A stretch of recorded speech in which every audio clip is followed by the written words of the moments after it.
Hello.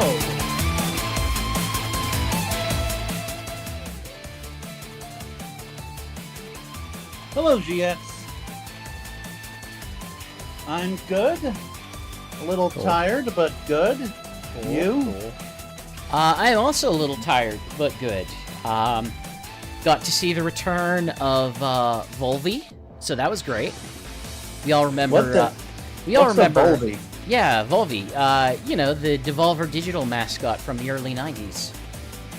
Oh, okay. He was this is another thing that Devolver made. He was in all those games. You remember all the games he was in, right? As part of their E3 podcast canon, right? E3 show canon, right? Oh, as part of our canon, the canon that we all live in. Right.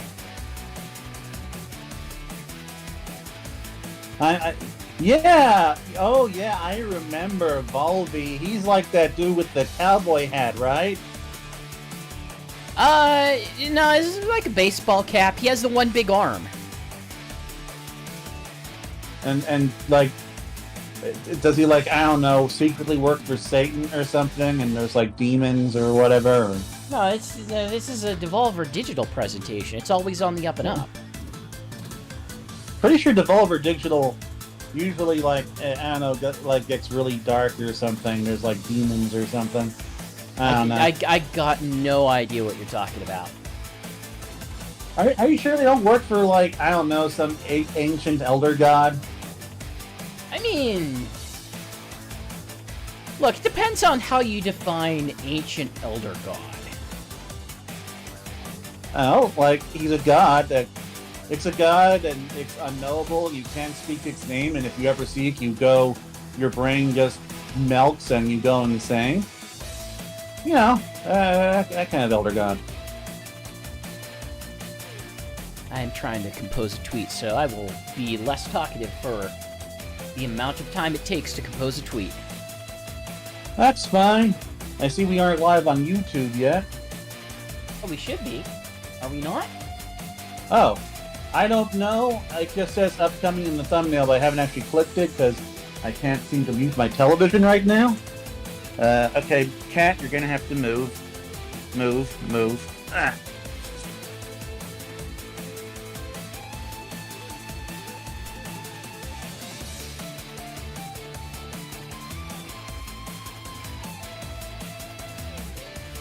We'll be starting shortly. Alright, muted.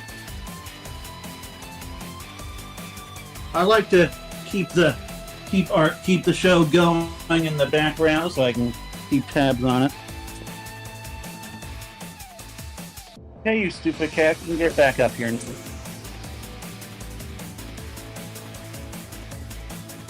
No, well, okay, so we are in the countdown thingy.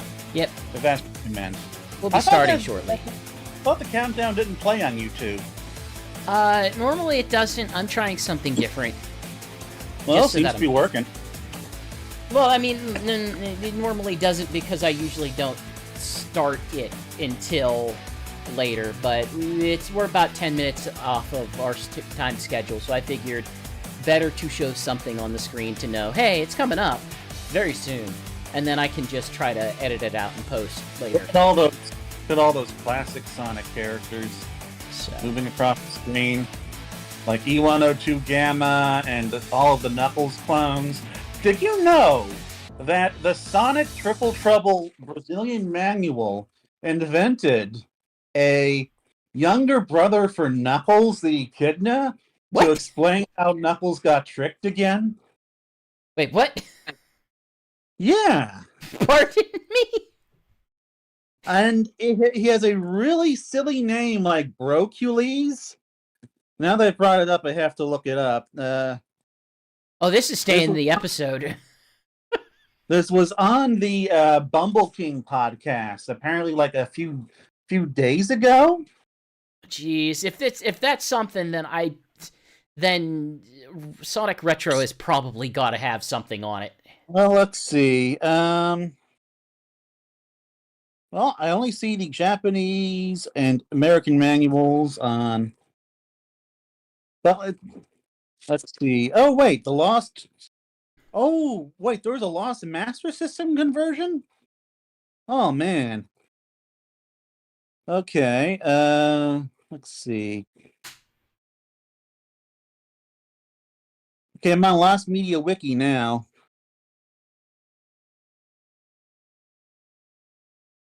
Let's see. Anyhow, to be clear, this is now the Brocules podcast. Welcome to Brocules Stadium, where we celebrate the best Sonic character that you've never seen and will never hear of again. Hey, this is Sonic Talk. This is a special emergency episode for us to, discuss Sonic Superstars, what was on the Summer Game Fest trailer. Yeah, Summer Game Fest, like, legit had something interesting. Yeah, Jason Shigs is not here for a very good reason. So, let's see. So this was on Bumble King. Okay. But it seems his name was Crucules. Oh, Crucules. Crucules.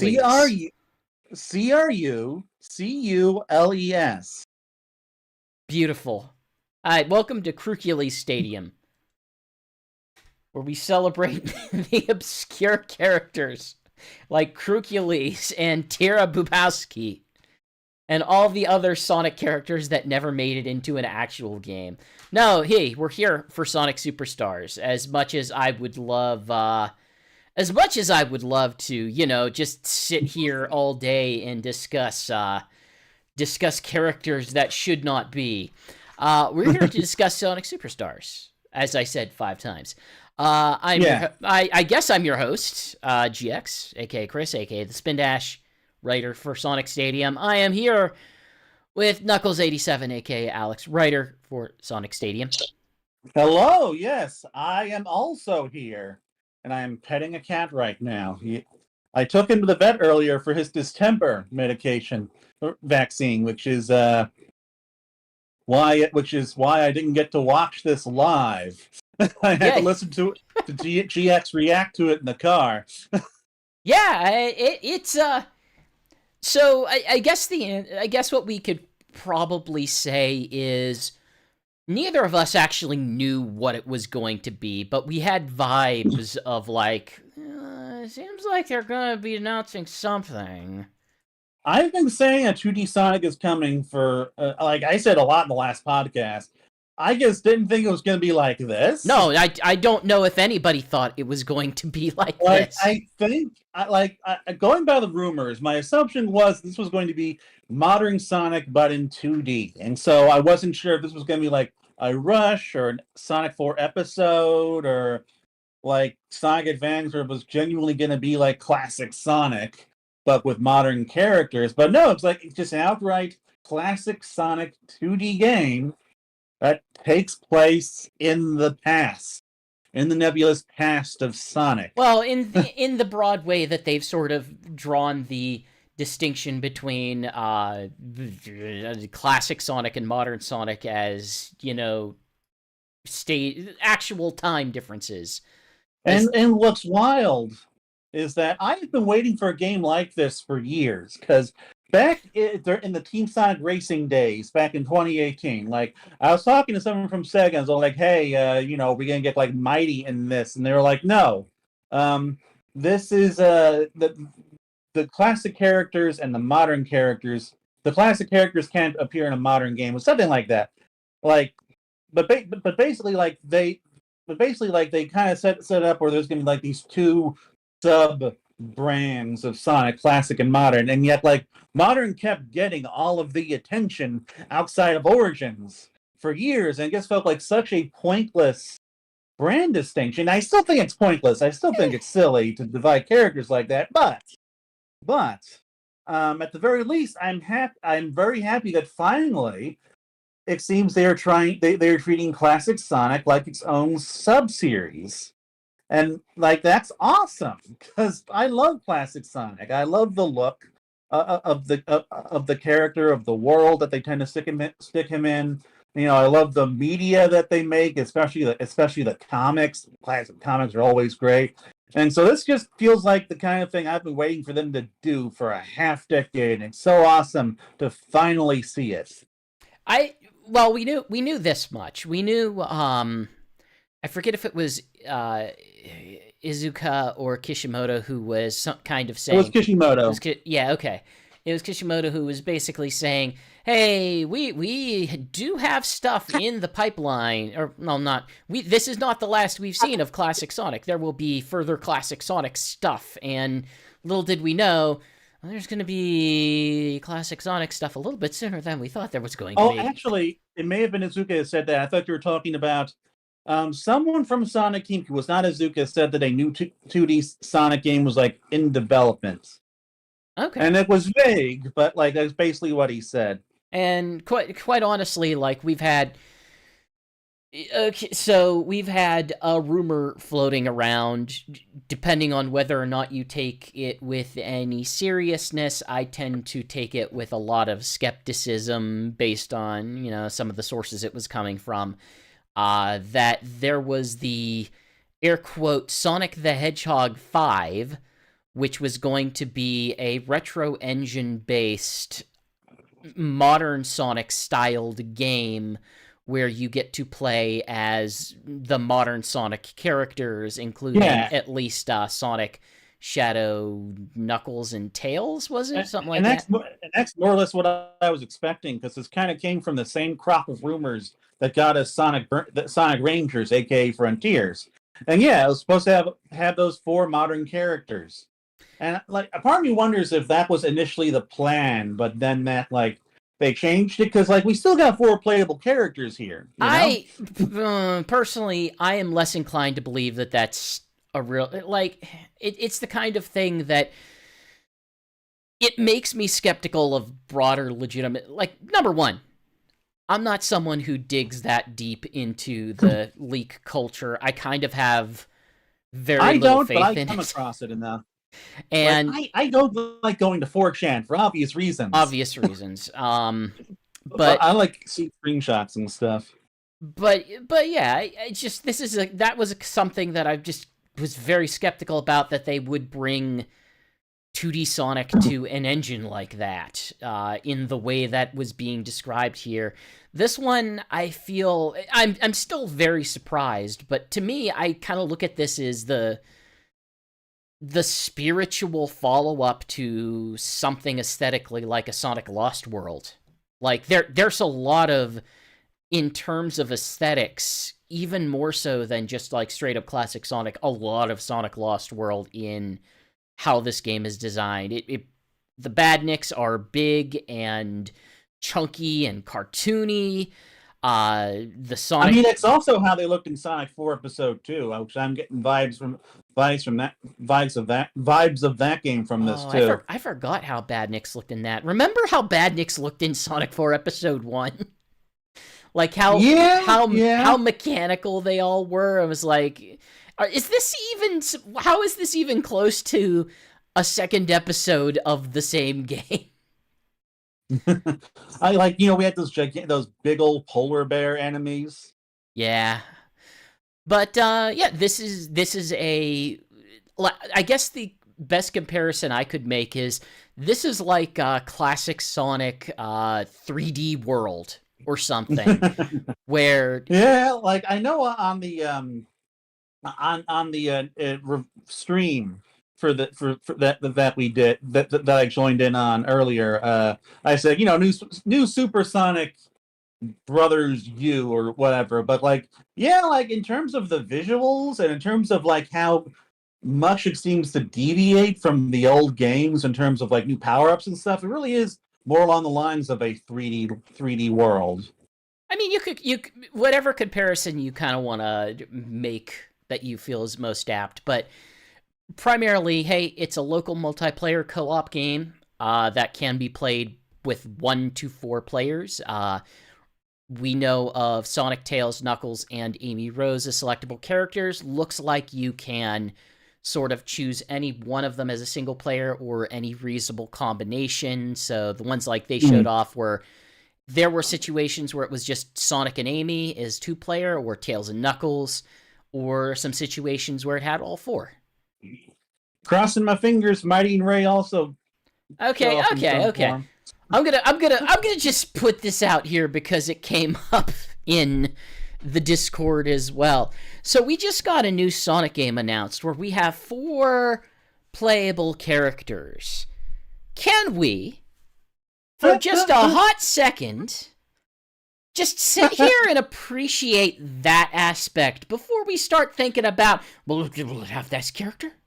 We'll have that, because I can tell you what will happen if they came up and said and announced this game with 6 playable characters. The immediate reaction will be, Where are the Chaotix? yeah, where's my other 2 characters? Can they have more characters? Like, oh no. Like, you see, my strategy is first, like, we get Mighty and Ray, and then we get Vector, SBO, and Charmy. F off, F all the way off. Let's have just a Sonic game that we can try to figure out if it's good or not first, before we worry about which characters we can play. I am really happy to have have like new playable characters back. Like, it is really nice that Sonic Team is finally going back to that, but at least for this game, they're going back to it in a natural way that has always historically worked. Like, well, in this case, you have like there's only so much that these characters are probably going to be diverse from one another. From what we saw, hey, Tails can fly, Knuckles can glide. It doesn't seem like that gives them a ridiculous advantage compared to some of the other characters. We don't yet have a great sense of what Sonic can do, if he can do something different than the others. Amy sort of had this rapid swing move that she used to destroy obstacles without having to roll into a ball or anything, so it's something. Like, she has her hammer. I've seen sort of, we'll say, mixed reaction to the character designs. I personally, really, I like it. Well, keep in mind, we're in the Sonic fan community. Everyone's going to have a vision of what they want, and it's you can't make everyone happy. I mean, like, I love how this game looks, especially the characters. I think what sells it for me for Sonic is the sort of intro sequence and how he's animated in that. And obviously they sort of put at the front of the whole trailer, hey, this is a combination of pre-rendered footage and actual gameplay, so just be aware of that. I'm sure that there is not going to be an actual transition from 16-bit Green Hill to the new Green Hill analog. No, but like,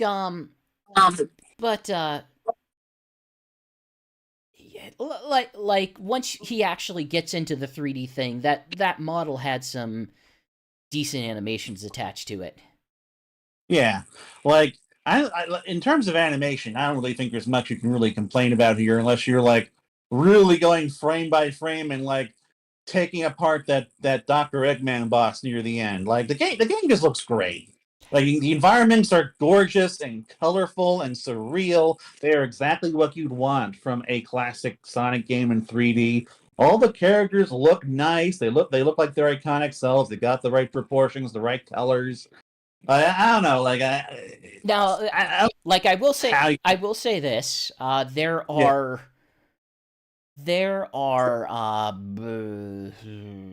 let's say, well, let's just say price has been a sticking point for some people, and I can sort of understand to a degree why.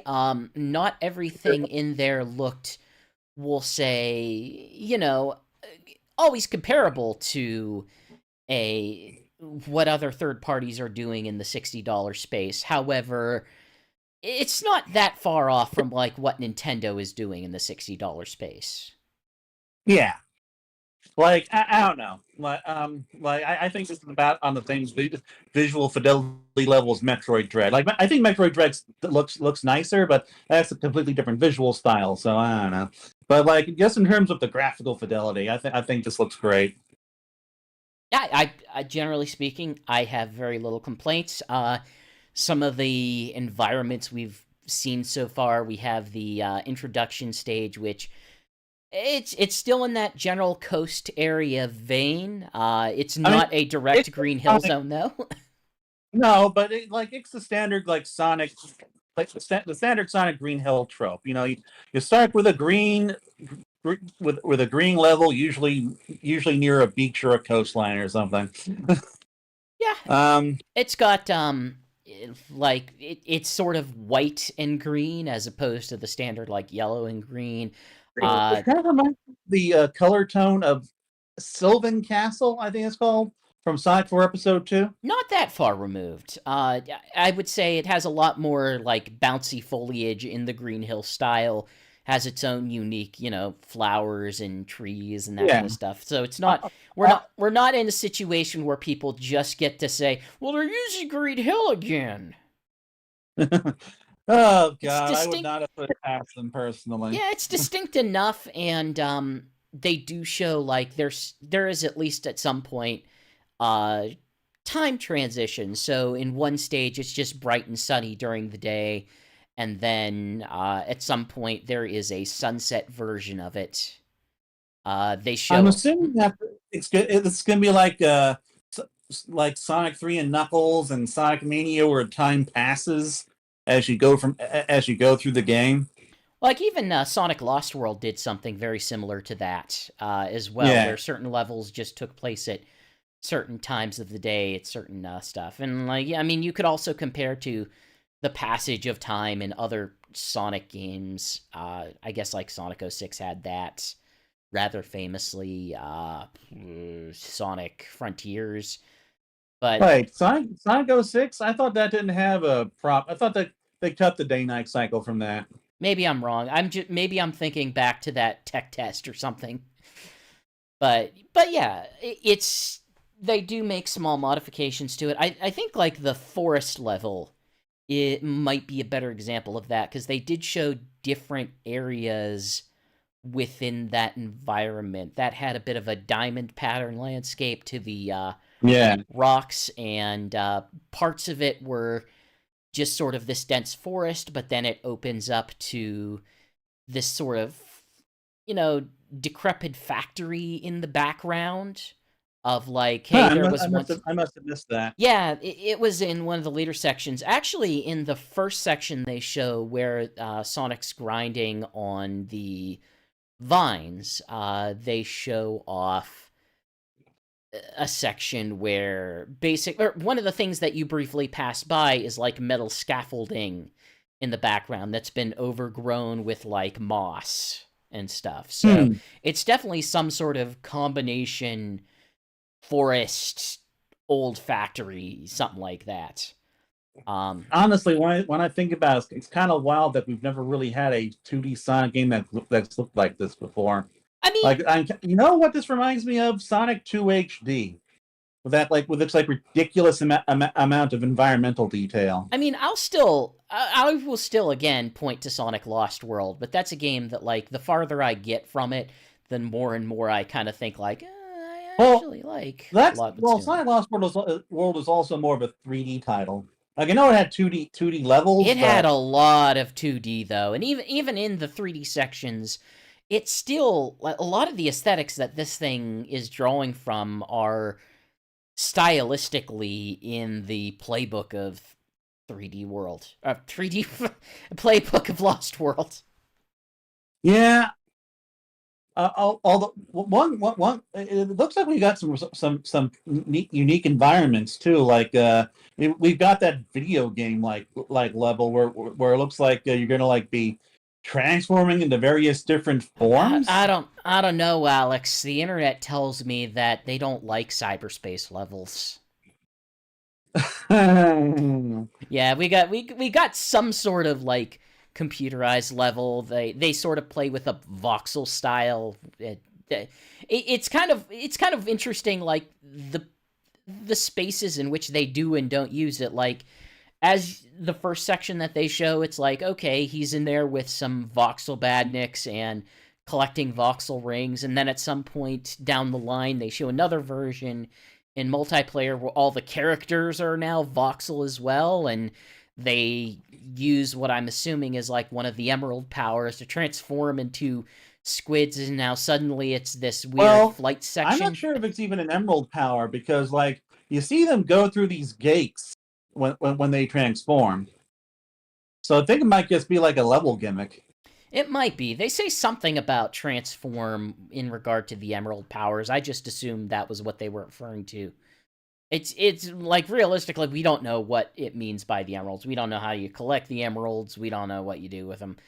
Well, we do see what's probably special stages. They give us some stuff that definitely is either actual special stages or stages that have the aesthetic of special stages.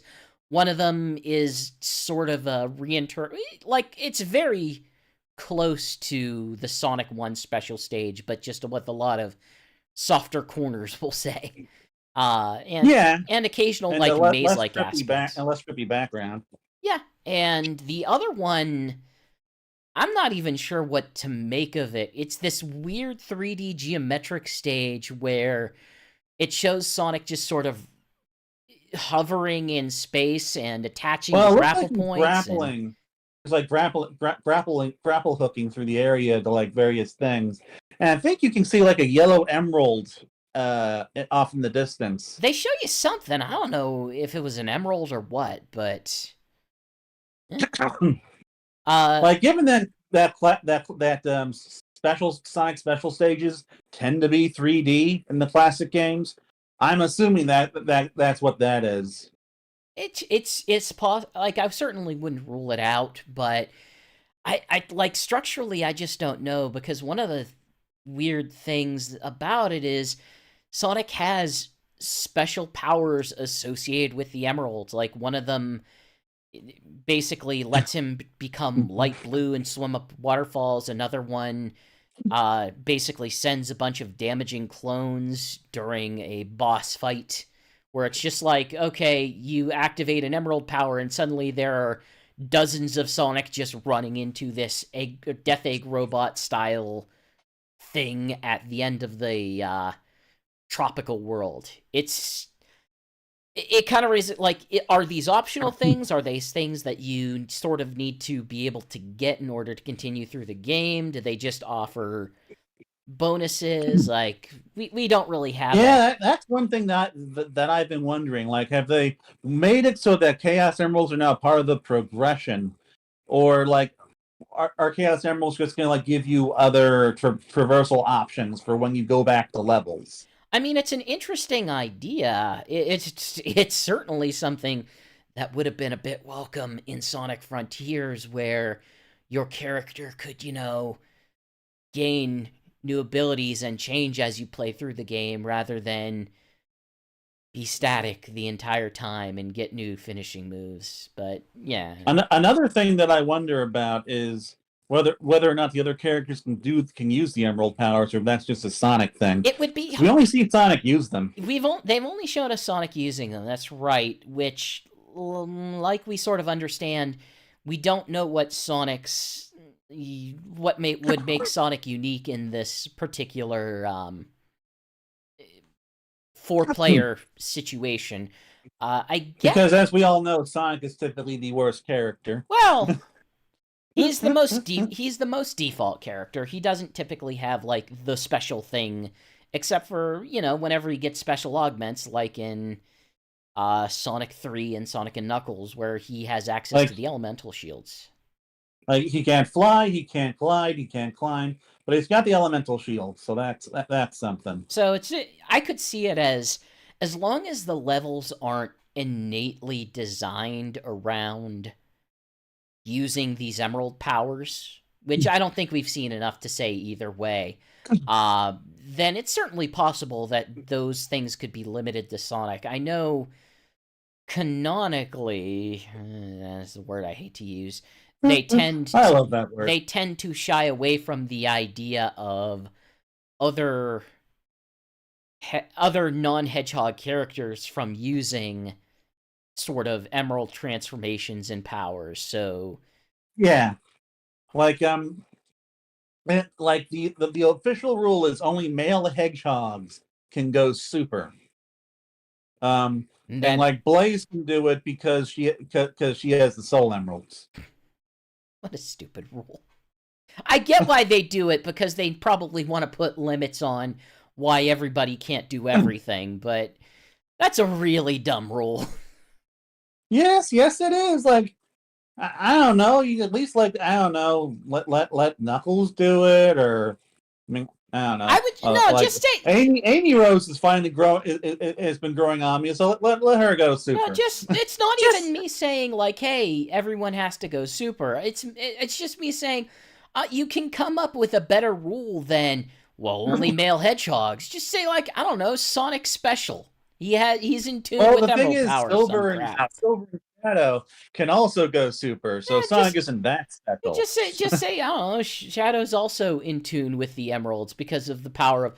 Yeah, just say they're in tune with the emeralds because And, they and have. what's Silver's excuse? Yeah, you need to. He's a real hedgehog. You need to know or learn how to use chaos control at some point in order to transform super or something like that. And Knuckles and Tails never were able to do it, so they're not able. I don't know. I can come up with dumb fake lore as well that makes sense only to preserve whatever weird world state that you want to preserve. But I think you can do better than something where it must be attached to a gender. Yeah. I mean, I guess that's their justification for why Amy can't do it. I think the reason why they said male is explicitly to give reasoning why Amy can't do it. I can't imagine a reason why you would specify that otherwise, because there's not like there's that many other male Sonic or female Sonic characters that would have, access to the emeralds regularly, but it's not like there's a bunch of hedgehogs around that are female. Maybe it would be better if there was a more diverse cast in that sense. What was that? Well, What am I hearing now? they're slowly getting there with IDW, at least. Well, IDW's definitely going places. IDW, hey, if you want new Sonic characters that, if you want a lot of new female Sonic characters that reoccur quite often, IDW seems to have only but, or only that. Let's get Tangle in this game. Classic Tangle. Are we now transferring characters who have never been in the games, except for the mobile games, into classic versions? Yes. We already had this discussion of like, oh, what modern character should be brought into classic, and I'm still of the mindset of like, you know what, I'm fine having 4 characters for now. But yeah, I'm trying to think of what else we could really go over in detail. But the big question for this game is how it's going to feel. Yeah, and I think it is very notable that the press release specifically mentions that its feel is something that classic and new fans will enjoy. And like the tagline is like, what was it? Classic feel. Dang it, I'm blanking. The tagline is like classic feel, new something or whether. Or I have to skip to the end of the trailer. Yeah, I get what you mean. Like they're going to at least. It seems to imply they're going to at least attempt a classic Sonic style of gameplay. Like, they seem to be very mindful to not do Sonic 4 again. Well, yeah, trust me. There is one reason why I don't believe a game called Sonic 5 will ever exist, because you cannot call a game Sonic 5 unless you evoke the imagery of Sonic 4 in memory. New thrills. Yeah. Oh, go ahead. New thrills, classic feels. That's the tagline. Okay. But yeah, like that it sucks that they wasted the Sonic 4 name like that on a game that a lot of people, let's be honest, kind of overhate. Yeah, to a point. I just say, I don't know. They seem to have all the confidence in the world at the time, and that might have been justified on paper. You had, the people who make the 2D Sonic games that people like making that game, and unfortunately, that group doesn't make classic 2D Sonic games, and they proceeded to not make a classic 2D Sonic game. I mean, did do Sonic Advance, which is I don't consider. classic Sonic I games, don't but consider it that. I do not. I understand some people identify that to be fairly close. I don't. I don't think that necessarily makes it bad. In fact, I want to emphasize for this game, I'm not let me put it this way.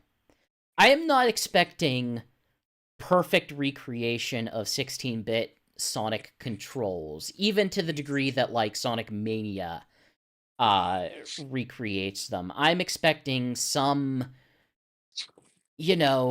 rough interpretation of them, because I haven't gotten anything but that from Sonic Team. I don't know if I'm expecting anything like super crazy, more advanced than Sonic Generations, and realistically, I'm fine with that as long as the level design lives yeah. up to it. Like, One thing that I say every now and then when the physics come up is that generally Sonic games haven't had bad physics. Even the games that get accused of having bad physics, some they have the physics that they are designed to have. I And the game just wasn't designed to have the kinds of physics that you wanted, and that's the bigger problem if you don't like that. there are But some situations where I would push back on that. I think they probably should have, at the very least, let you preserve a bit more momentum through rolling, because rolling seems to be the big sticking point whenever they've 3Dified classic Sonic. It seems like he loses momentum way quicker than would be reasonable. In this case, like, I don't look at it and think this needs to be the perfect preservation. It is going to be, and we need to emphasize this, it will be a different game. It will be a different type of game. It kind of has to be, because I don't think you can make a single screen co-op game and just have it feel 100% exactly like 16-bit Genesis Sonic. I mean, I simply just wouldn't expect something like that because this game just has very different goals in mind. What I'm expecting is that, and what I'm hoping for is that we'll get a game where the physics matter, where, like, you can roll down a hill and you can, like, come off a slope and you can, like, carry your momentum forward, and you can pull off, like, kind of these momentum-based platforming tricks, that's just like you could in the classic games, even if it doesn't, like, have all feel exactly like the classic games. It needs to get the general impression of this is what a physics-based Sonic platformer is now. yeah, Um, I'm not sure I'm not certain about that. Like, the types of things that I'm expecting that tend to rub people the wrong way that I might see occur in this is, like, if you are making a multiplayer game in this fashion, the number one thing I would expect is probably going to be a speed cap of some sort, which I know is something that that really gets under some people's skin. I mean, they're gonna have to figure out some way of keeping everyone on screen at the same time. It, Like in New Super Mario Brothers, kind of my big issue with those games, especially New Super Mario Brothers Wii, is that because it's tailored for 4 players, the level design is very open, and it's very easy, and generally, like, it's built to be a fairly easy time for 4 players. This, I'm not getting that impression from what we're seeing of the levels. But I'm also that just leaves me wondering. Okay, so how's everyone going to stay together?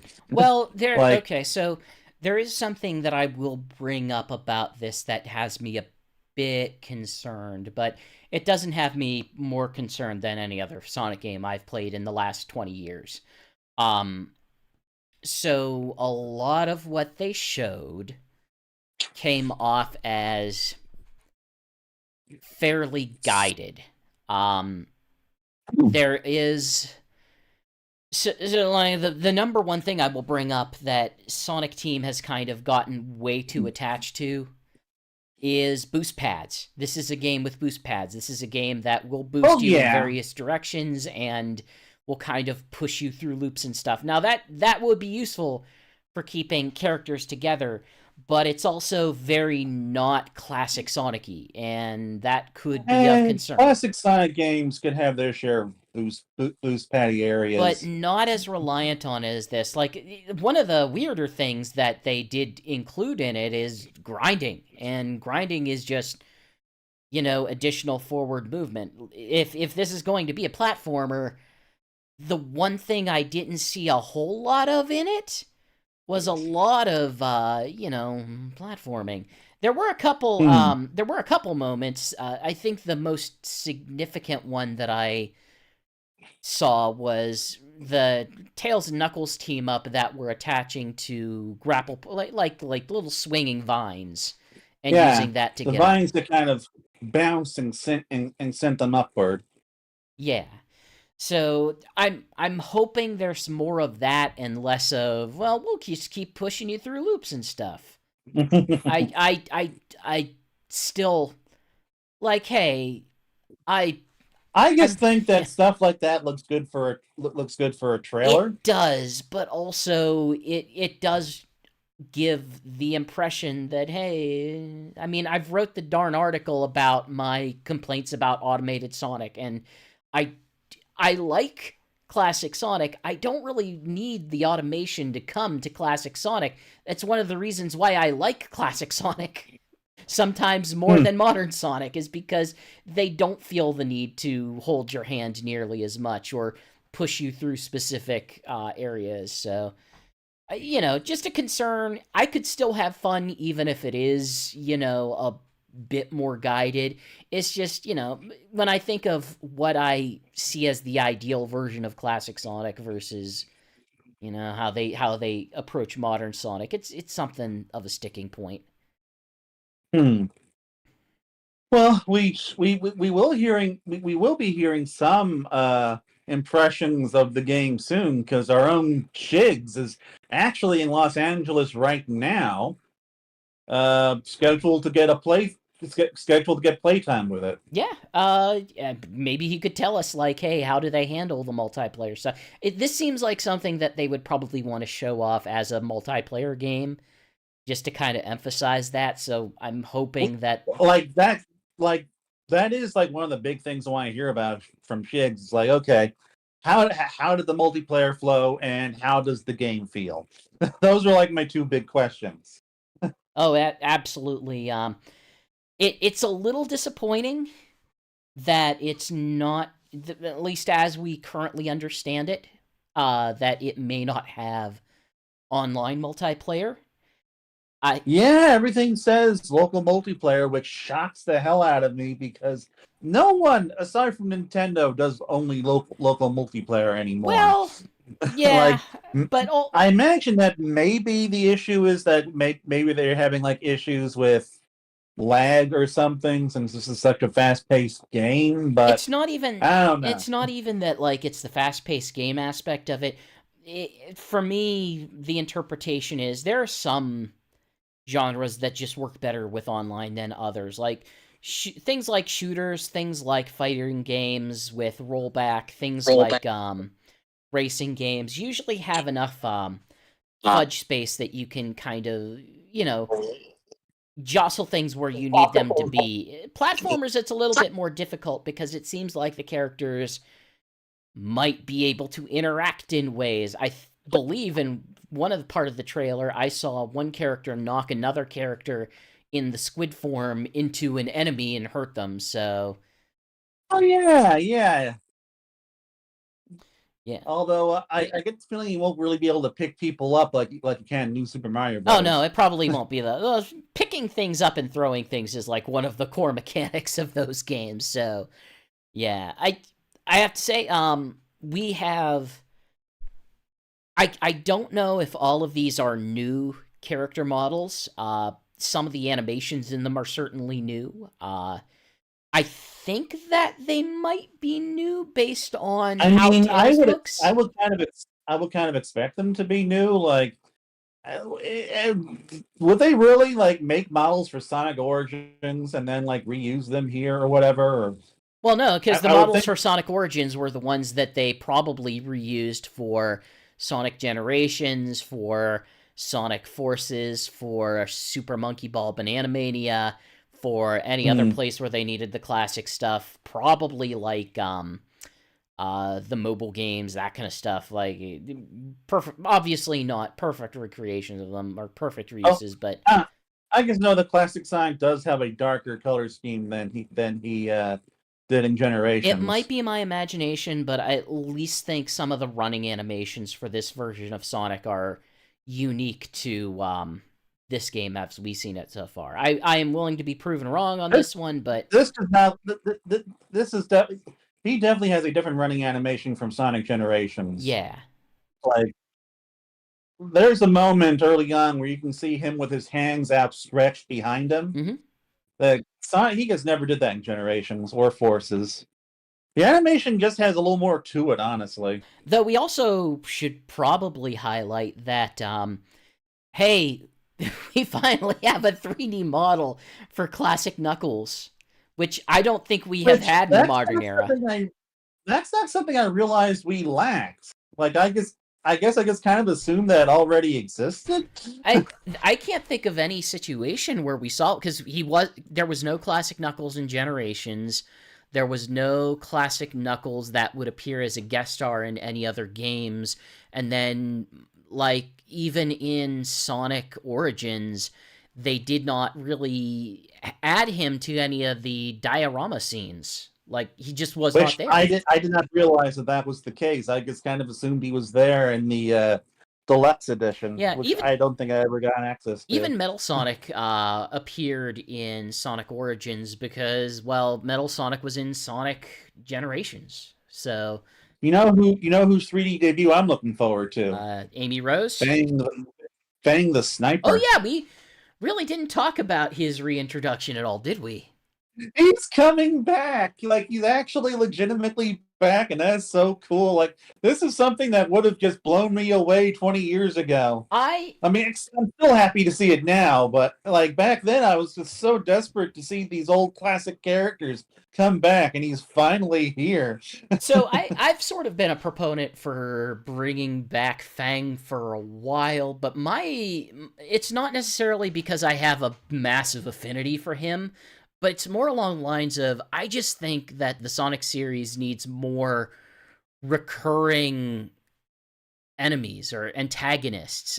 He does, and like Fang is a unique one. You know, he's got this whole cool bounty hunter look to him. He's got this awesome design. He's got this unique shade of purple that you don't get in any of the other classic Sonic characters. I mean, even technically, it's even different from Big the Cat, I suppose. But But also he like number one, he doesn't have the same motivations as most enemies do. Number two, yeah, he's not immediately affiliated with Dr. Eggman in the way that characters like Zavok and Metal Sonic and Chaos were. To some extent, like even like Shadow. he's his own independent he's his own independent entity doing this for money.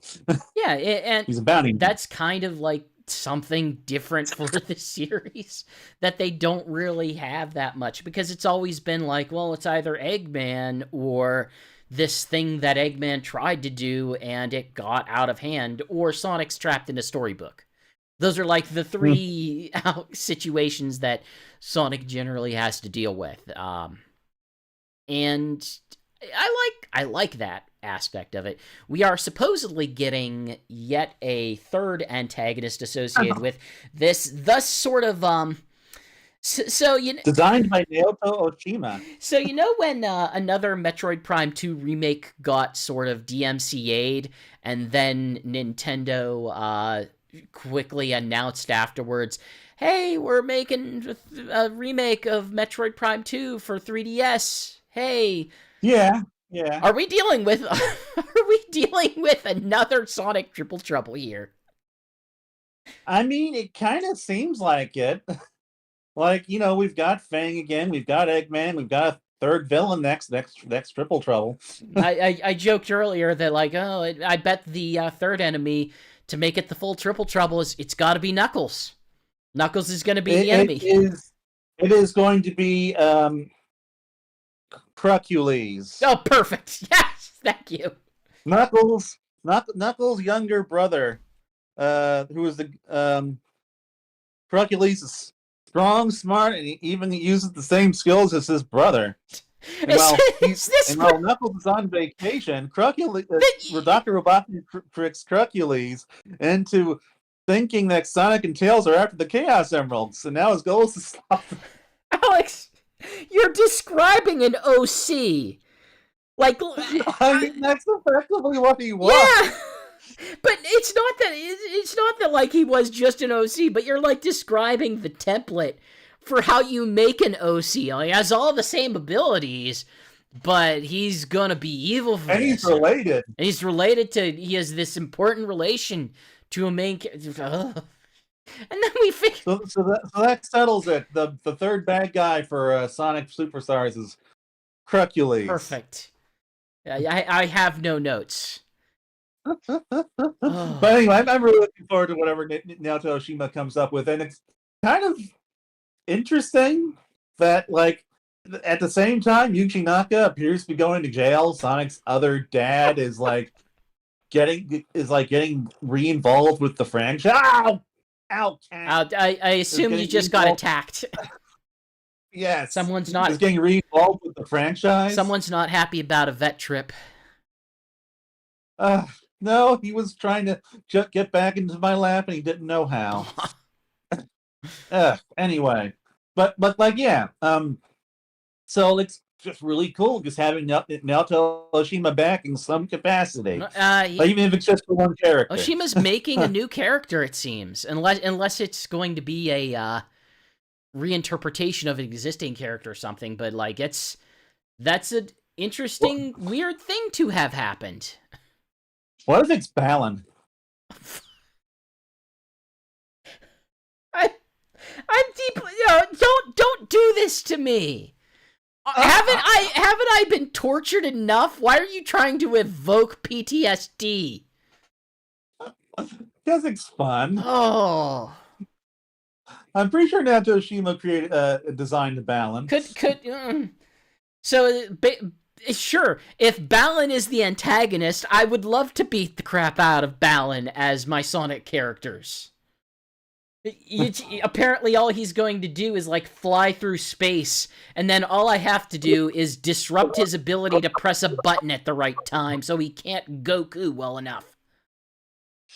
But I hope this is the start of a long series of games starring classic Sonic that will like release alongside the modern games and kind of give us more variety and more games. Because like it's kind of wild that we had this like really long span of time, but right after Sonic Boom, where I would say like since the GameCube era, Sonic's been fairly annualized. Like they came out with like a game, but then Sonic Forces hit, and then we barely saw anything from the franchise for years. And now it's like we've had Sonic Colors, we've had Sonic Origins, we've had Sonic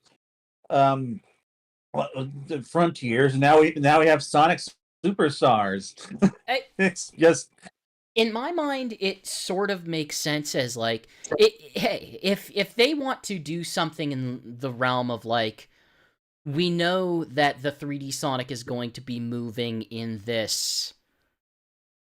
We'll say there's a continued interest in the open world direction because of, how well that game sold and everything. Yeah. So if this is sort of like we need to fill, I would absolutely rather have this than, another Sonic Riders game or whatever they would have made for the PSP or however you want to interpret it.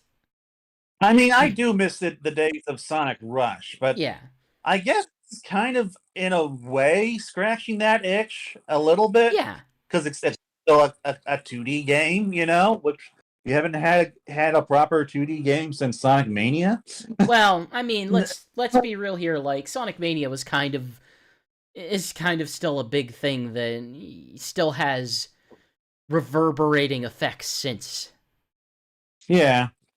I do still hope that like this doesn't put to bed a future Sonic Mania type game, but so long as this plays well, like I'll be happy. I think their willingness to present it in the way of like, hey, we are presenting this as going between at least in like this marketing thing between Sonic existing in this sort of 16-bit art style and then jumping over to this 3D art style. To me, that's them saying, we know what you're thinking about this, and we still see the value in this other art style, at least as a starting point.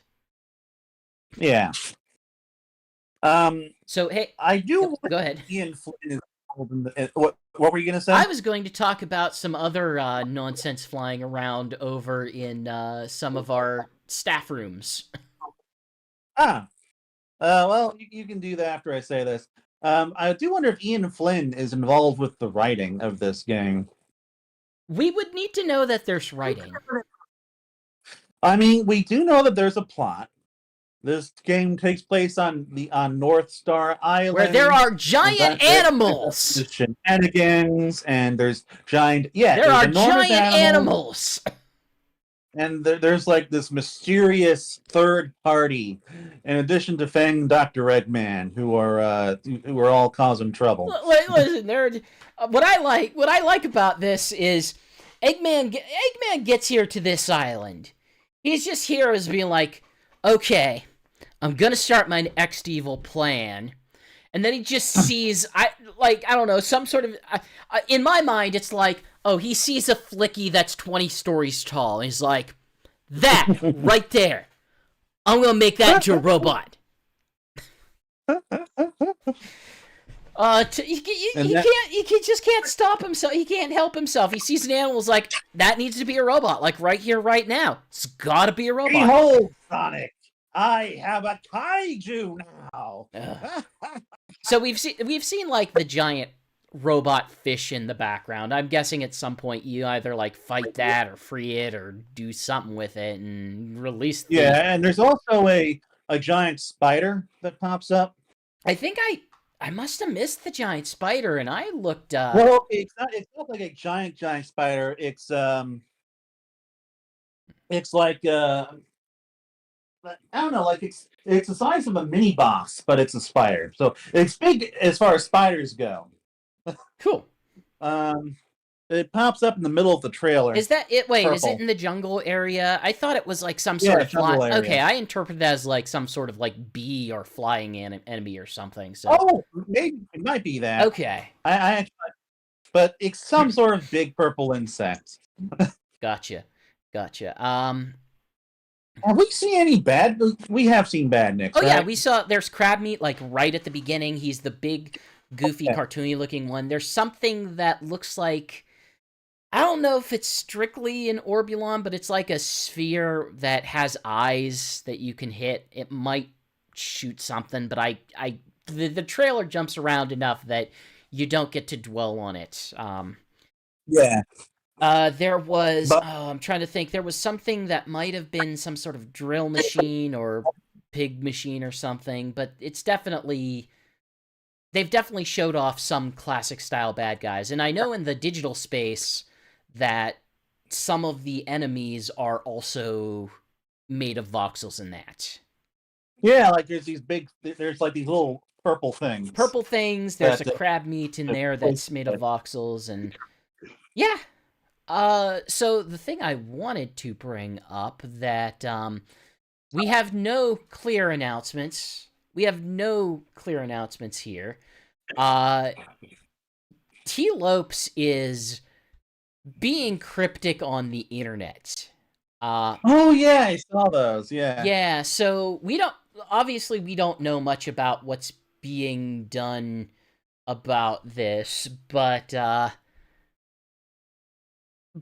it might be suggesting that his responses might suggest that he is doing some of the music. There's also the possibility of indications that Otani could be doing some of them. So Otani's working on something. We know that much. Well, like Otani, he could very well be working on like something for the symphony or whatever. But like at the very least, I am convinced that D Lopes is working on this game. Like he's specifically saying, "I'm ready, KE." The question is, are you ready? Like in response to the game, it's like it seems pretty clear that he's dropping some hints here. It's something. I mean, the obvious answer here is doing the soundtrack, which would be right good choice. Yeah. Yeah. I am excited to see more of this. I'm kind of still in the hesitance pattern of like I would like to hear what Shigs says about how it feels, because feeling is going to be a big thing between that and level design. But And so I'm really looking forward to it when his written preview comes up. yeah, have him do a review of this game that you cannot play until fall. Okay, yeah, you're right. It was a giant purple block that is like firing these giant blue balls. Yeah, I quite honestly, I'm shocked that it's this year. Like I was looking at this trailer and thinking, okay, like I'm thinking of like what they might have for next year, but if you look at what they've got for this year they already have Yakuza. They already have Samba de Amigo on multiple platforms, including a VR platform. They've already got like DLC for Sonic Origins and updates for Sonic Frontiers through to the end of the year, one of which seems like it's actually pretty significant. They've got they have accidentally announced that they've got a Persona Tactics game coming later this year that they probably were waiting. I thought that was officially confirmed. They posted a trailer too early and then took it down. So okay, so that's I heard about the Persona 5 Persona 5 Tactica and Shining Force and Persona 3 Reload. So were those both leaked early? Yeah, I think Reload's set for next year and Tactica is this year. But they're both coming to Game Pass, so that's cool. That is cool. But that's a lot on Sega. Like I think they even have the Like a Dragon man who erased his name this year as well. Like they're just Sega's got a lot of developers, you know? Apparently, they have more than I expected them to have. Like, you know, they've got Sonic Team, they've got the Rio God Gotaku team, they've got all of Atlas. That's going to result in years like this on occasion. Yeah, it seems just... The weird part, though, is, like, it makes me wonder, then, are we going to be in a drought for next year? Like, the only things that we kind of know are they are continuing to work on, like, a Dragon projects. In fact, there's going to be a, like I said, an RGG Studio presentation on the 15th or 16th. I forget which day. And that, I have to imagine there's going to be more than one announcement than that beyond the man who forgot his name. Did we get a Yakuza game earlier this year as well? We did. We got Ishin. We got the Ishin remake. And we know that they're working on the next mainline Like a Dragon, and we have no clue if they're doing anything with the Judgment series right now. So, yeah, it's... for next year is at the very least Sonic-wise, we're probably going to get like an outsourced game. Like, I'm crossing my fingers that we either get Sonic Transformed Deluxe or a new game from Sumo Digital. Don't tease me with something I want that badly. Oh, that is... Oh, I want that so much. I want any sort of, like obvious direct follow-up to All-Stars Racing Transformed. That game is so good. Yeah, something that's not Team Sonic Racing. Something that has actually an actual follow-up to Transformed. Or just as good as Team Sonic Racing. Like, I guess I'd take that too. I'm the person here who enjoyed the story mode, apparently. there's just a lot. I enjoyed that there was sort of a story mode. I just did not, I didn't think the story itself was particularly good. And I thought it was a fun little side story where the characters got to do nonsense for a few hours. I don't know. If I want nonsense for a few hours, I could play Puyo Puyo Tetris and have So moe animals squeak at me and talk to each other in nonsense languages. I do wonder if we're gonna get if everyone's gonna get a super form in this, or if it's just gonna be Sonic. It'll probably be like Sonic Heroes, where Sonic goes super, then everyone else just gets like a glowing orb or something. So I was disappointed. So my hope is that there are no super forms. My favorite Sonic bosses in the last few iterations have been ones where you don't have super forms. I find that to be a more interesting fight. I will admit that the supersonic fights can be a bit of a low point sometimes. Often, like there was the one time where it was kind of neat that they did it at the end of Sonic 3 and Knuckles, and then after that it was kind of more, well, we got to have one, right? We've got to have one where we float in space and the controls aren't as good. I personally enjoyed the supersonic fights in Adventure 1, Adventure 2, and Unleashed. I didn't much care for it in Adventure 1. And Rush. You know what was better? Generations, that one's kind of garbo. You know what was better? Sonic Colors boss battle. No, yes. Yes, obviously. But I was going to say the non-supersonic boss fight in Sonic Generations against Perfect Chaos.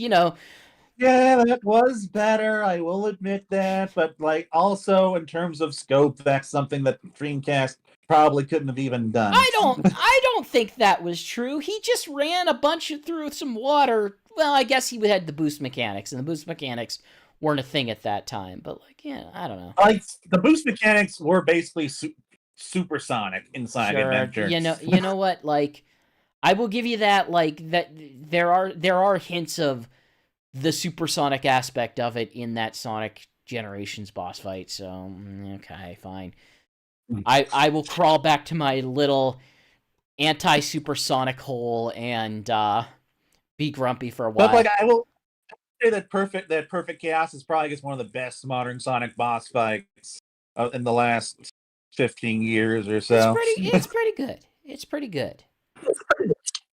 But so I guess the last thing to talk about, unless there's anything else, is the price tag. Yeah. At $60, which, as things currently stand, I am perfectly okay with. I mean, we don't know the scope of this game. We don't know the length of this game. I feel like there's a lot of people who are just upset by the mere idea that something that is 2D could be $60. And which is nonsense, because it's like, Metroid Dread. That was a $60 game. Probably one of my best gaming experiences of the last 5 years. I paid full price for that game.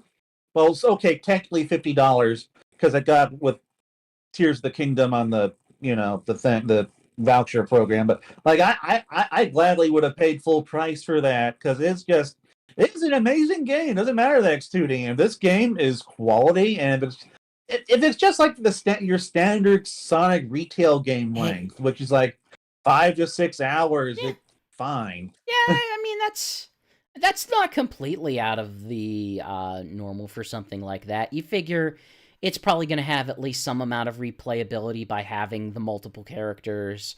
Hopefully, it's good enough to justify that replayability, but also. And I want to highlight this because it's a very important fact that a lot of people don't have in mind whenever they complained about the possibility of $70 Sega games. Hey, Sega puts their games on sale really quickly. Yes, they do. Sonic Frontiers went on sale like immediately. Hey, yeah, like, you remember when Sonic it was a Frontiers... little worrying. Remember when Sonic Frontiers came out in the fall, and then Black Friday happened, and it was on sale everywhere? Like, everywhere. Yeah. Like, I have now learned that, okay, this doesn't mean that the game crashed and bombed, because Sonic Frontiers has moved three no, and a it half means that million they get units, to tell so... their investors, we sold a bunch of copies. So, yeah. But like for this, so long as it's not like Sonic 4 Episode 1 short. No. Like if I can sink 5 or 6 hours into it, and if I got some replay value, then there ain't nothing wrong with a $60 price tag on this thing. I paid, what did I pay? $40? Did I pay like $50 for Sonic Lost World? I paid more than 40, I thought, but like... I mean, did you buy it new at full price? Yeah, I bought it at launch. Been... We talked about it on a podcast. I was actually the most... Oh, right. You mean for Wii U. Yeah. That was $50 or $60. I don't remember which, but it was one of those two. But that was a fairly meaty experience. Like, it had stuff to it. And if this is, like, remotely near that length, then I wouldn't complain. Like, a 6-hour Sonic game, especially... Now, of course, we're all assuming, hey, this is a possibility of a good game. Then sure. Now given I am someone of the persuasion that, like, hey, if I have the disposable funds that every once in a while I can buy a $60 game without it being an issue for me. I know that's not going to be true for everyone, but that's why I'm going to say, hey, keep an eye on the sales. You do not need to buy this game at launch. You do not need to buy any game at launch. Keep an eye on sales. And like, since this is coming in the fall, you're probably gonna only gonna have to wait like a couple months at most to get this thing for $40. Probably. You probably will only need to wait until Black Friday. Like, that's what we're probably gonna deal with. Like, assuming this comes out like October 1st or something, and like, you know, it's 2 months. So that's less than 2 months away from Black Friday. Yeah, there is one other aspect that they did not show off, but have implied it's a thing that I think is worth talking about, and it's something that is part of Sonic Frontiers that they really haven't, you know, regularly utilized, that I was expecting them to make more use of. This game will, to some degree, have character skins. Oh, yeah. So I forgot about that. Yeah, it's going to be possible to get a modern Amy skin for anyone subscribed to the newsletter. So, yeah, if you go to their website, hey, which you can get to from sonicstadium.org, you know, I can't remember. It's just like sonicsuperstars.com or something, but you can sign up for the newsletter in the same way that they asked you to if you wanted the dumb Sonic Adventure 2 shoes in Sonic Frontiers. I mean the glorious. No, I know what I said. Basically, it sounds like you can get the modern Amy outfit for classic Amy if you are so inclined to want that. And on one hand, it feels like that would open the door to a bunch of cool possibilities. Maybe not necessarily like, hey, we're going to dress everything up as everything, or, hey, what if we turn Sonic into Mighty? I'm kind of inclined to think that they're not going to go that far. What if we turn Sonic into Scourge? There's no problem with that on every level. No, he's not going to be Scourge. He's just going to be... They're going to call him Green Sonic with Jacket. Yeah, exactly. Green Sonic. It's a completely original character that's Sega created and owns. It's just Green Sonic with Jacket. You see, he looks like Sonic, but he's green and has a jacket. But, like, modern Amy aside, I do struggle to think, like, what are they going to do with this? They could certainly get the Knuckles hat, the ever-popular Knuckles hat. They could... I mean, there's always the room to uh, go over to Corona and say, "Hey, you wanna have more VTuber stuff in this game that we can't bring to the West?" Uh, Like, I mean, I guess they could probably put another Santa cap on Sonic. Maybe reference some obscure wallpaper art or just something. start bringing over the mobile game costumes over here. So you don't get Santa hat on him, you get Elf Sonic. There's certainly the possibility that they could just say, like, we don't know what Classic Amy's going to be. We don't know if it's going to be like, well, she's going to be just modern Amy in full instead completely replacing Classic Amy. And if that's the case, they could do it with the other Sonic characters and just say, I don't know, he has contact lenses now. He has eye color. Uh Like, yeah, like it would be pretty neat if you could just like basically reskin modern Sonic, classic Sonic as modern Sonic, reskin Knuckles as modern Knuckles or Tikal. Maybe it's possible that they say, "Oh, the voxel version that you see in the cyberspace stages, you get to play as them or something." Uh Ooh, you can turn Sonic into Shadow. oh, I get my classic Shadow. only if you don't change his character model in the slightest, so it just looks like Sonic with the shadow skin over him. Maybe you do like the Super Smash Brothers way of just like, here are slightly different shades of Sonic with occasionally different glove cuffs. I really hate how Smash Brothers does those. I'm Does sure that. it's a style guide reason, but you know, it is what it is. Yeah. Uh, It has to be some shade of blue. You can't be green or yellow or red.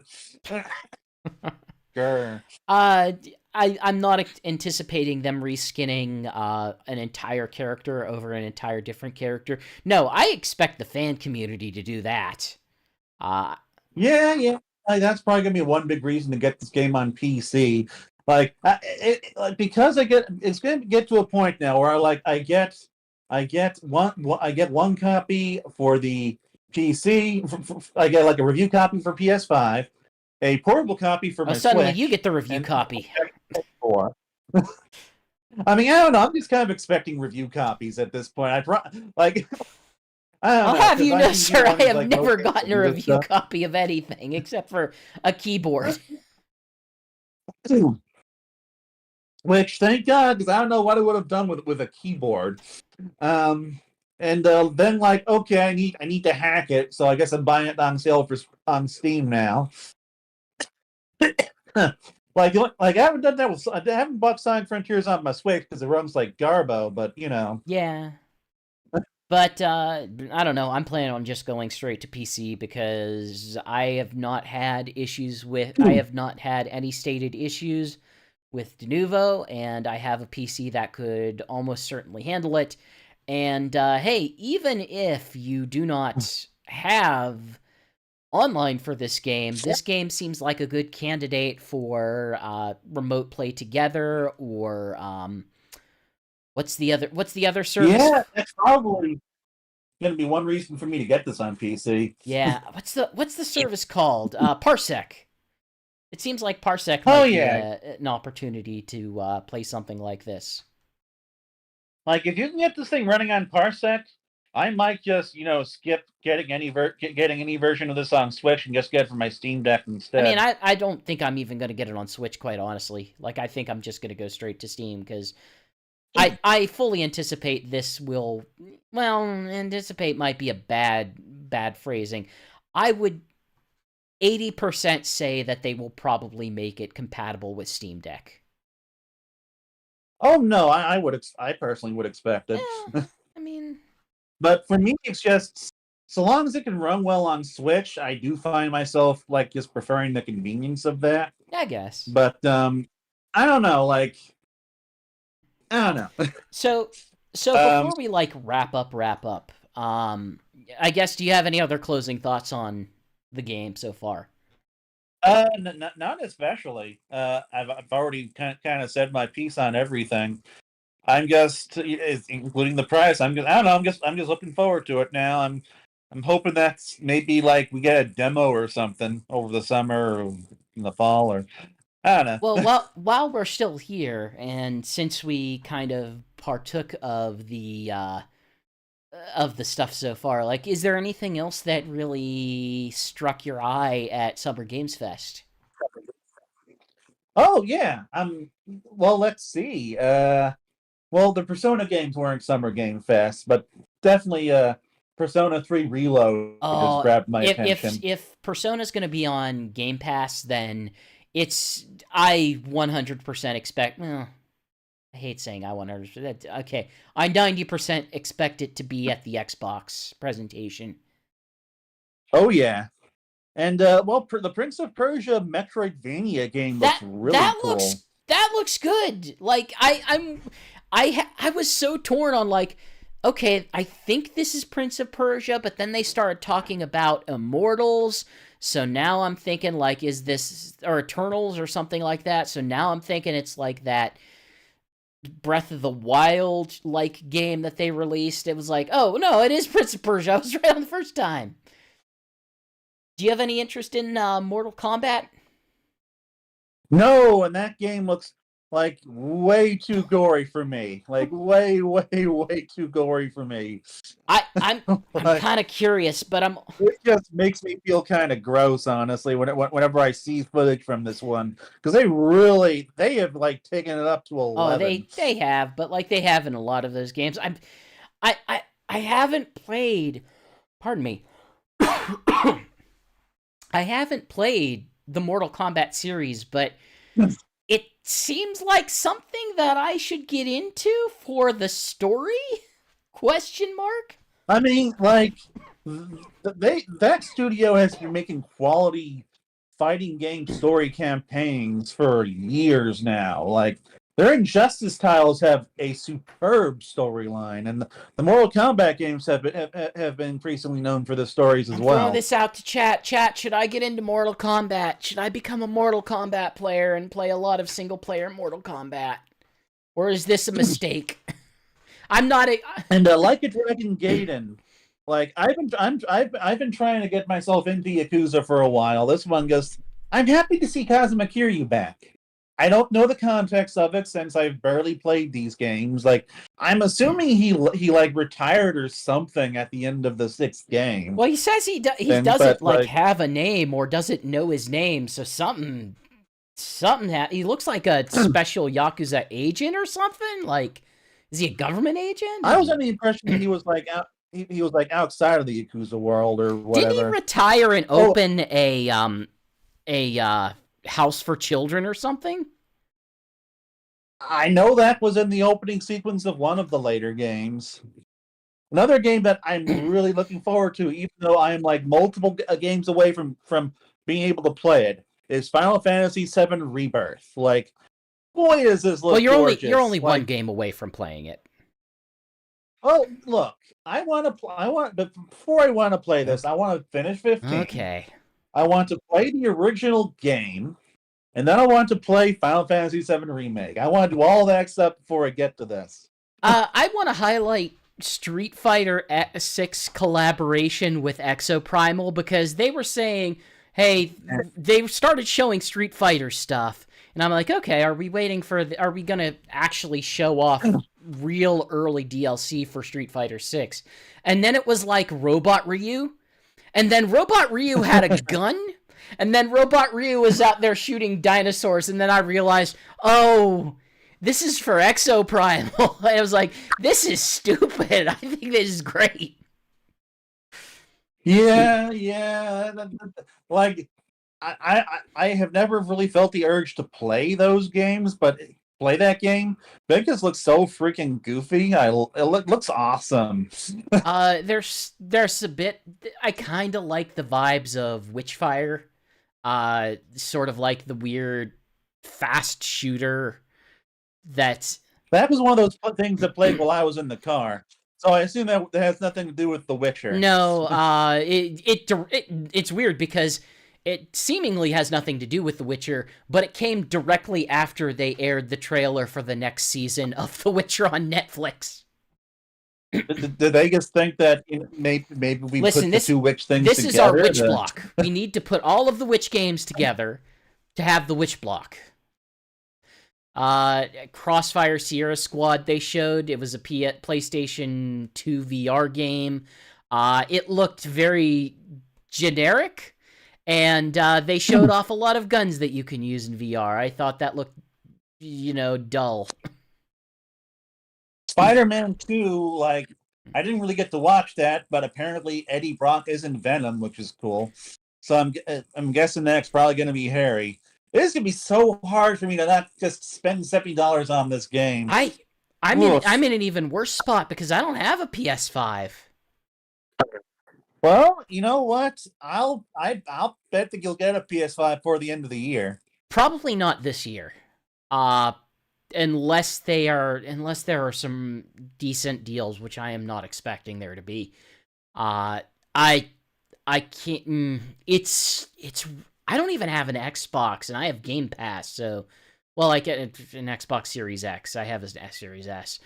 It's just I don't know how to justify it. Like, I can now play. I can soon probably play Ratchet and Clank on PC as long as my PC can handle it.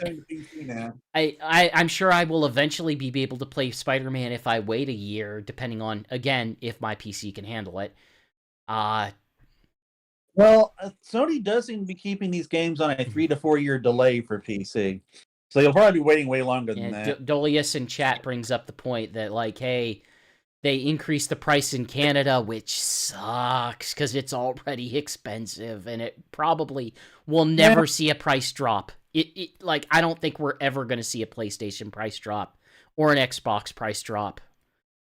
So, man, that just sucks. You know what? You know what would make me be much more interested in getting a PS5?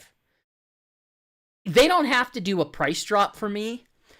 But if they do a second version that doesn't look like crap, that doesn't look like the popped collar. PS5 looks great. It doesn't. Shut up. It doesn't. It looks... Oh, I love how that system looks. All the memes are correct. It looks like Seto Kaiba and his dumb jacket popped collar. Seto Kaiba is very stylish. Is he?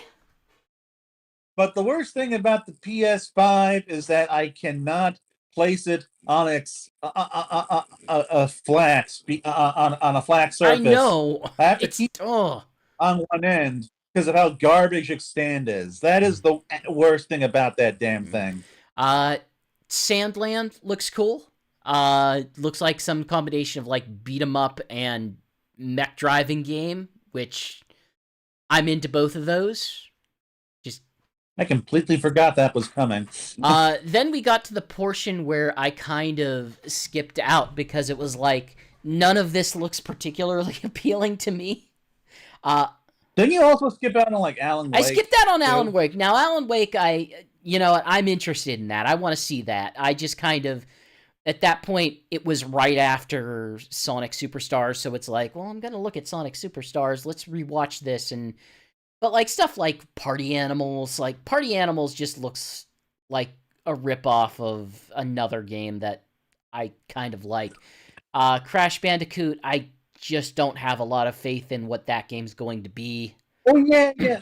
Isn't that like a multiplayer-only game or something? Yeah, it's like 4x4 multiplayer. I don't think it's entirely MOBA-like, but I think it has MOBA-like maps.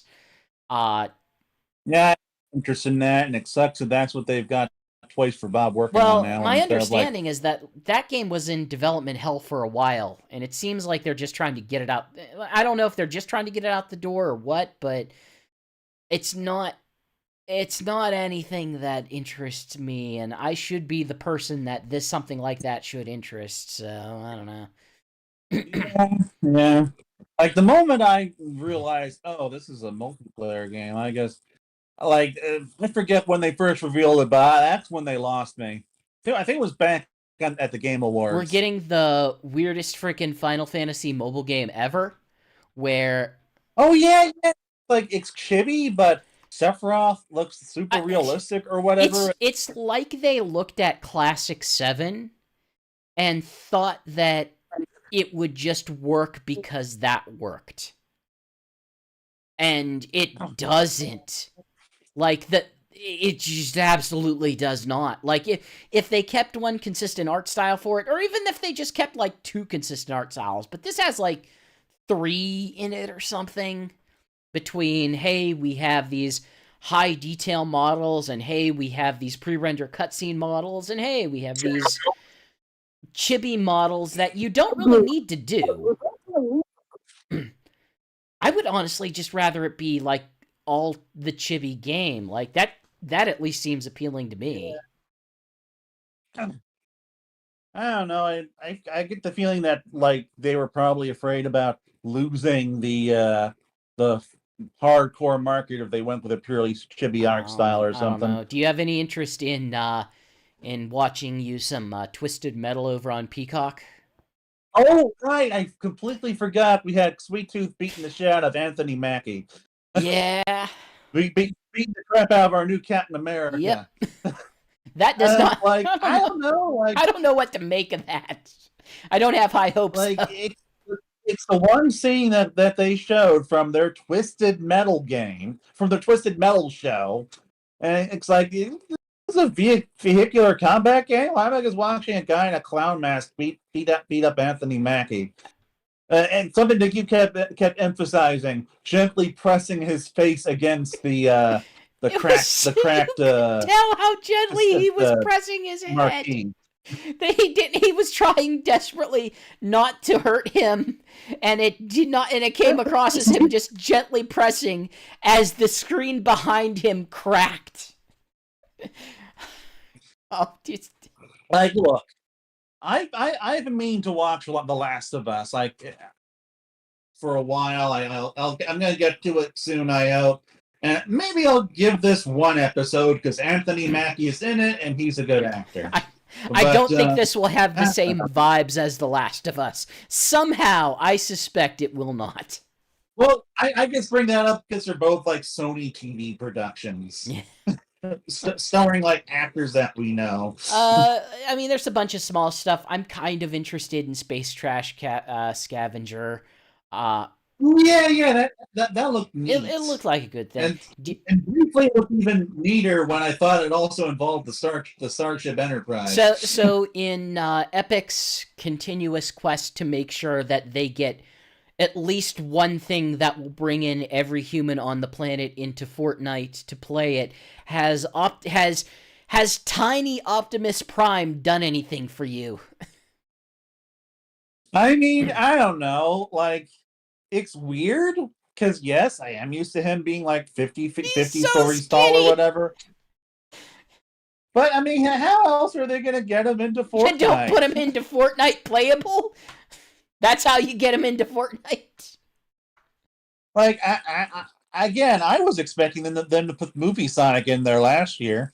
So I don't know. Like, one of these days, Sonic's gonna go in there, and I'm gonna have to pick up Fortnite, and it's gonna be. How we get to have Optimus Prime fight Rick Sanchez, Goku, Eren Yeager, and hopefully Monkey D. Luffy soon.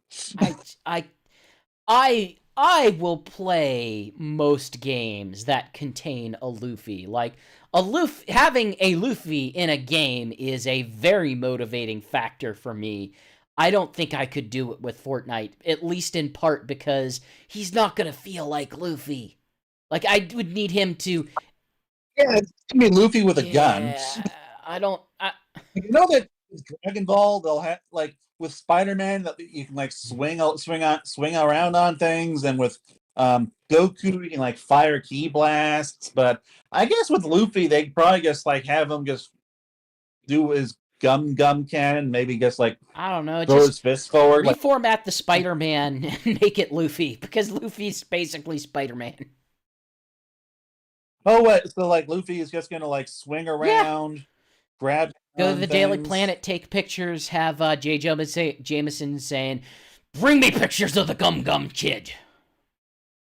I can't get over tiny, skinny Optimus Prime. He's too tiny and too skinny. Dolius brings in, I wouldn't be surprised if Lupin the Third would be a good character for Fortnite. That would be a good choice. You could Yeah, get like Lupin the Third actually uses a you could have gun. so many versions of him, one for each jacket. Like you could have so many different Lupins. And that, like, there was some other stuff. There was Day of the Devs. Day of the Devs have some cool stuff. That's the kind of presentation for me. I know that they did show some like a montage of Annapurna stuff, which I missed that. I was in the car, Yeah, but there's gonna be a full Annapurna. Annapurna presentation at some point over the weekend. So that'll be Ooh. more in depth by that point. But you figure, I mean, that's going to have some great stuff. I always love seeing whatever they've got going on. I always love seeing what Devolver has. Devolver had a very Devolver show. Yeah, I saw a thumbnail from that on YouTube when I was trying to look for trailers of games so I could remember what was in the thing, and like it's like this mascot with like a massive head and tiny arms or something. Yeah, they did one of the things that they do. I tried to figure out if there were Sonic references. I think there is something that might be a Sonic reference in it, but it's also not like direct enough that I would comfortably say, "Oh, this is definitely one of them." So, you know, it. I mean, it does kind of look like a hedgehog. They got some okay games coming out. I'm seeing I'm trying to remember everything that they did announce. I just sort of remember that the initial lead off didn't seem, it was like Wizards with Guns, and I think that was like the name, or just Wizard with a Gun. Unfortunately, it felt like it was trying to do too many things. Like it was trying to be 2D game in a 3D environment that looked suspiciously an awful lot like Cult of the Lamb, like just a bit too much. But then also it had crafting mechanics, and also it was, I don't know if it had like roguelike mechanics, but it wasn't doing it for me. And there's one game that they showed at the at Summer Game Fest that you were saying this looked terrible, Fae Farm. Oh, Fae Farm seems like the type of thing that I would at least like to check out. I just thought the visual design in it, the character design is not good. Talus Principle over on Devolver. They're doing a sequel to Talus Principle.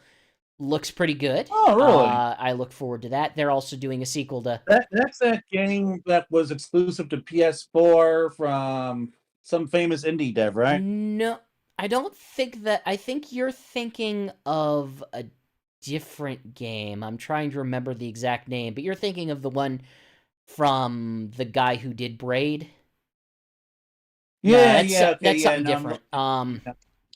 No, Talus Principle is lots of puzzle solving. You are a robot in sort of an abandoned world, trying to get through it. A kitten. So, and I guess the last thing over in Devolver that's worth mentioning is, they have a game that was, we'll say, part of the development team was Bennett Foddy, who you might know as the developer of Getting Over It with Bennett Foddy.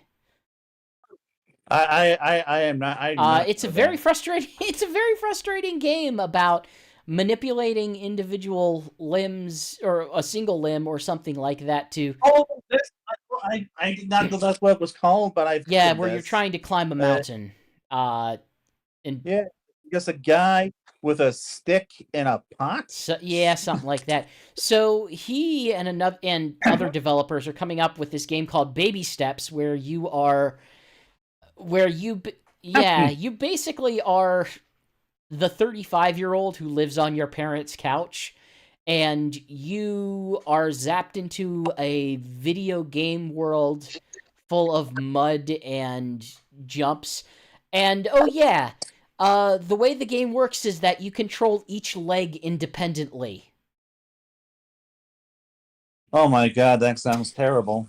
So, like I said, when they announced Bennett Foddy what it was involved, it was like, oh, that's a threat. That's a threat. So I am looking forward to seeing whatever it is. I don't know if I'm looking forward to playing it, but yeah. Oh, and one more important thing. One more important thing, and then I am done. There is going to be a Shadows of the Damned remastered from Grasshopper Entertainment Industries, whatever they call theirs. Wait, remaster? So like what, a modern port? Because that was an Xbox 360 title, And right? PS3, yeah, but yeah, they're going to do something to re-release it. There's going to be a Grasshopper direct style presentation, but that's the one where you play. Now I'm going to abbreviate a curse word for the sake of our stream, but you're going to know what curse word it is. But they just say it in the game. You play Garcia effing Hotspur, and you have a gun with a skull for a head that talks to you, and you shoot demons.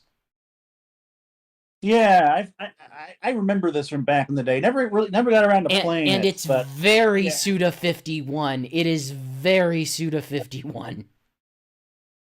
So if they even if it's just like a very close remaster that they release on PC, I am glad, because that's a game that should probably be available to people. Yeah. Although I don't know, like if it's anything more than just them, like I don't know, upgrading the visuals and upraising the visuals and porting it to new platforms.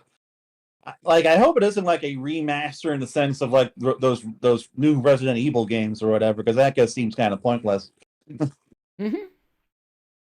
So yeah, I got nothing beyond that. There's going to be additional streams through the next few days, probably going into like, depending on how long you consider what is the broader Summer Games Fest window. Like there's going to be stuff going as late as like the 15th. And like we've got, so tomorrow at about starting at 11 for us, it's going to be the Accessibility Summer Showcase. So that'll be neat, seeing accessibility stuff. Tribeca is going to have a presentation tomorrow. Then Saturday is Future of Play, Wholesome Games, Future Game Show. And then Sunday is Xbox PC Game Show, the Final Fantasy 16 pre-launch celebration.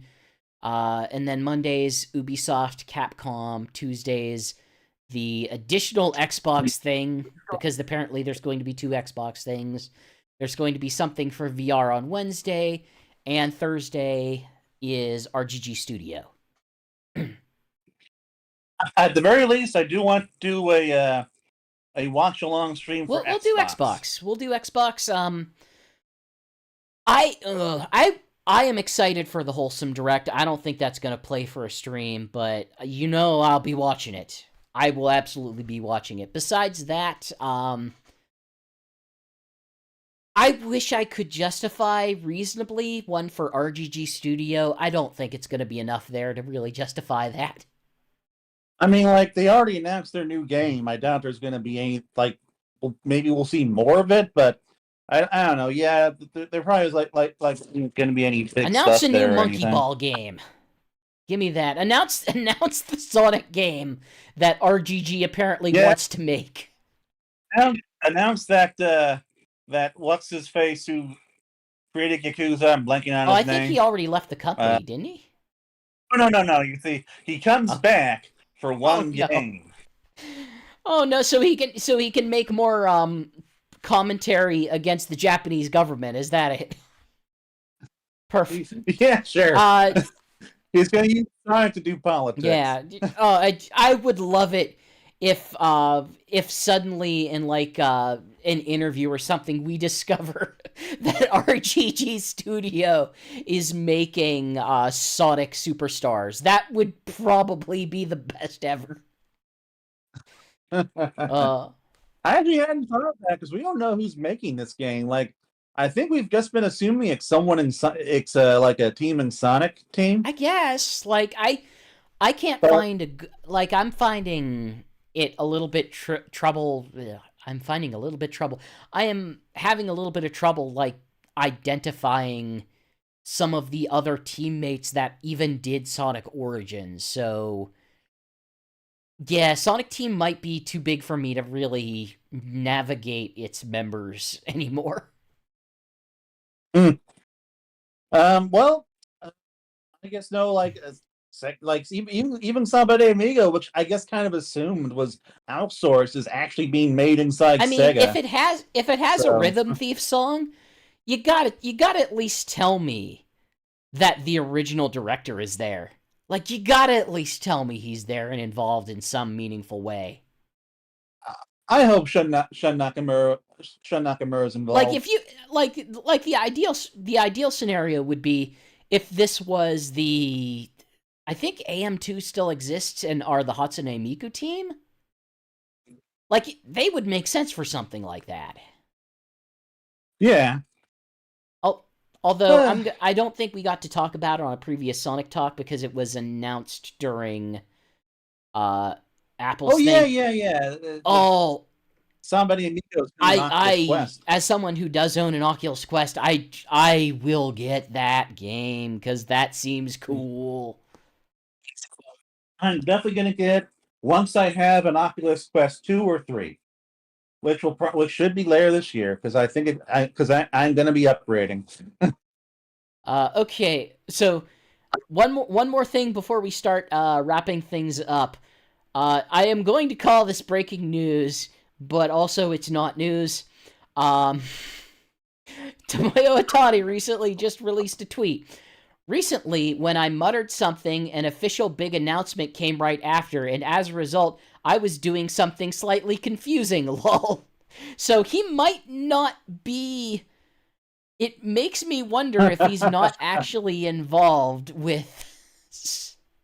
Like this is why I'm more sold on T-Lopes being involved than Otani. Yeah.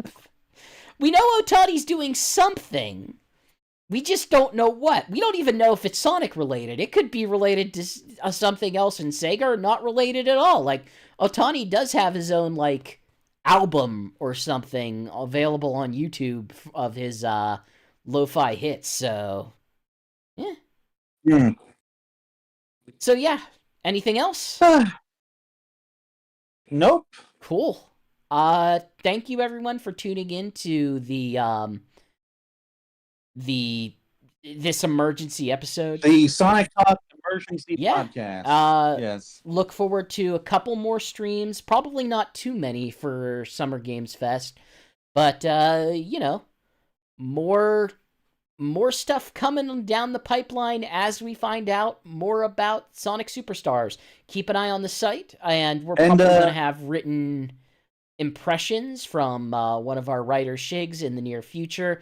Should be fun, should hopefully give us an idea of like what the feel of the game is like, and I know we have additional questions for it that hopefully we will be able to answer for you. Yep. And are we still set to like kind of reboot some of those some of that video content that we talked about in Sonic that Talk is still the plan. time? The plan as it stands is if you're kind of wondering like, hey, didn't Sonic Stadium regularly have streams? The answer is yes, we did. And then life sort of forced me into taking a hiatus.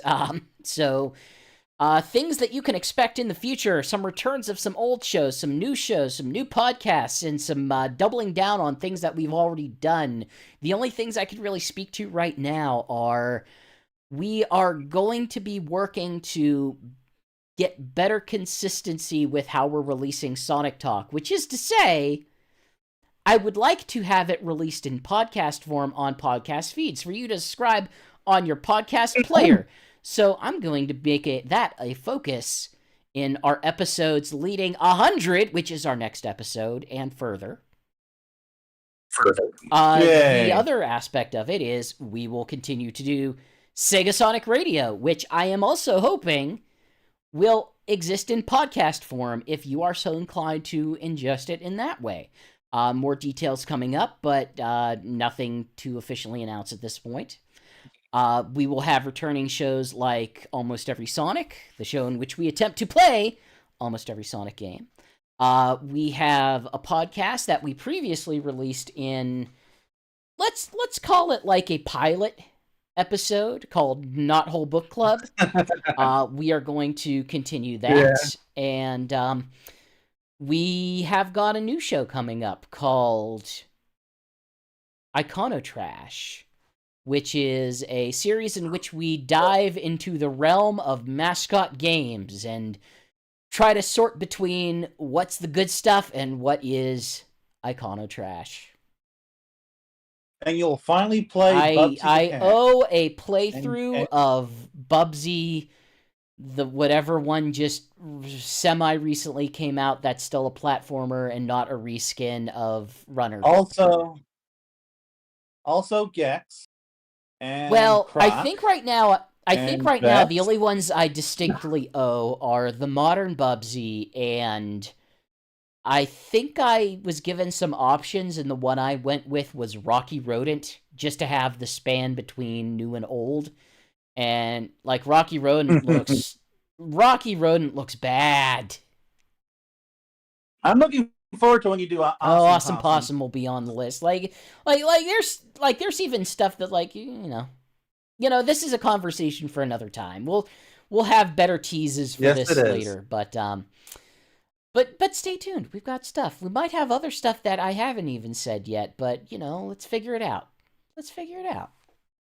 So with that, hey, we're up, over, and gone. We'll see you next time, guys.